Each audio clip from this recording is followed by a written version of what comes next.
মধ্যে তেল দিয়ে দিব, ফোড়ন দিয়ে দিব,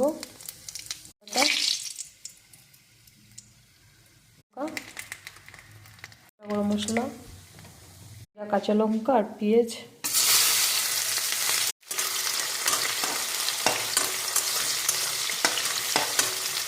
দিব টমেটো কুচো, বেশি ভাজবো না। দিয়ে দিব গোবিন্দভোগ চাল পেস্ট আর ধনের গুঁড়োটা দিতে ভুলে গেছি, তাই এখন দিয়ে দিব। কাজু বাদাম আর আলু ভেজে রেখেছিলাম সেটা দিয়ে দিব এখন। জিরের গুঁড়ো, এটা ভাজা হয়ে গেছে। কাতল মাছের মাথাটা, ভেজে রাখা মাথাটা দিয়ে দিব।